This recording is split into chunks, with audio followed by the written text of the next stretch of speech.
National में आपका स्वागत है। मैं हूं आपके साथ रीना। रुक करते हैं खबरों की ओर।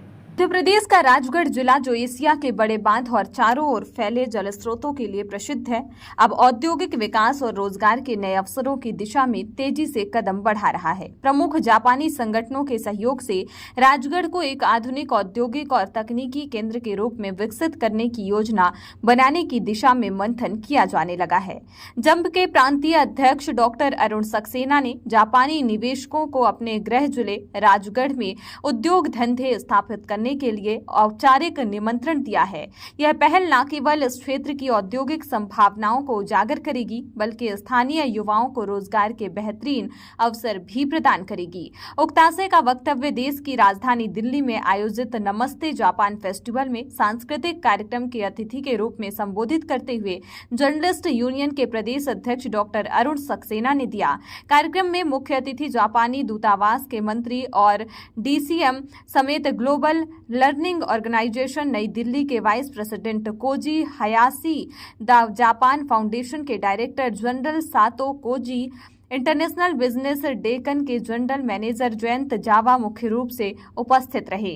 राजगढ़ की भौगोलिक स्थिति इसे निवेश के लिए बेहद आकर्षक बनाती है। यहां से भोपाल एयरपोर्ट की निकटता, मुंबई, दिल्ली और कोटा, जयपुर के लिए सीधी रेल कनेक्टिविटी और जल संसाधनों की प्रचुरता इसे एक अनूठा औद्योगिक केंद्र बना सकती है। कृषि, शिक्षा, तकनीकी और स्वास्थ्य के क्षेत्र में निवेश से राजगढ़ आत्मनिर्भर बनने की ओर अग्रसर रहेगा।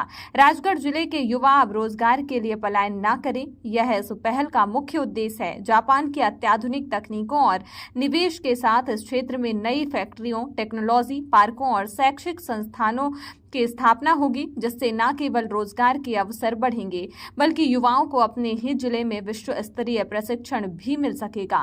जापान के सहयोग से कृषि मशीनों और तकनीकों को बढ़ावा देने की योजना है, जिससे किसान अत्याधुनिक तकनीकों से खेती कर सके और उनकी उत्पादन क्षमता में वृद्धि हो। स्मार्ट एग्रीकल्चर तकनीकों के उपयोग में राजगढ़ देश के अग्रणी कृषि जिलों में शामिल हो सकता है। डॉक्टर अरुण सक्सेना का सपना है कि राजगढ़ को एक ऐसा विकसित क्षेत्र बनाया जाए जहां हर व्यक्ति को शिक्षा, स्वास्थ्य और रोजगार के समान अवसर मिले। यह पहल न केवल आर्थिक दृष्टि से बल्कि सामाजिक और सांस्कृतिक रूप से भी इस जिले को सशक्त बनाएगी। राजगढ़ के औद्योगिक विकास की इस नई पहल से यह जिला मध्य प्रदेश के सबसे समृद्ध और रोजगार देने वाले जिलों में शुमार होगा। जापानी निवेशकों के आगमन से यह क्षेत्र वैश्विक औद्योगिक मानचित्र पर अपनी जगह बनाएगा और स्थानीय युवाओं के लिए असीमित संभावनाओं के द्वार खोलेगा। लगभग 16 से 17 राज्यों के 28,000 पत्रकारों का एक विशाल समूह जम के साथ है और मैं यकीन दिलाता हूं मंच को कि वो सारे के सारे आप लोगों के साथ है। जब भी आप कार्यक्रम करेंगे तो निश्चित रूप से यहाँ मैं बताना चाहूँगा कि बहुत सारी चीज़ें पूर्व वक्ताओं ने बताई। मैं जिस छोटी सी जगह से हूँ, राजगढ़ जिले से, वहाँ पर व्यापार की असीम संभावना है। जैसा वहाँ एशिया का सबसे बड़ा डैम बनाया गया है, जो हमारे देश के यशस्वी प्रधानमंत्री नरेंद्र मोदी ने इनॉग्रेट किया था। और यदि एशिया का इतना बड़ा बांध है तो वहाँ एग्रीकल्चर और अन्य जो प्रोडक्ट हैं वो उसमें हम वहाँ एक बड़ा काम कर सकते हैं आपके सहयोग से। भारत और जापान के जो रिश्ते हैं उनको मजबूती देने के लिए मित्रतावत जो कार्य कर रहे हैं, तो नमस्ते जापान यानी कि धर्मेंद्र कुमार जी और चेतन दमोलीकर जी के जो प्रयास हैं काफ़ी सराहनीय है।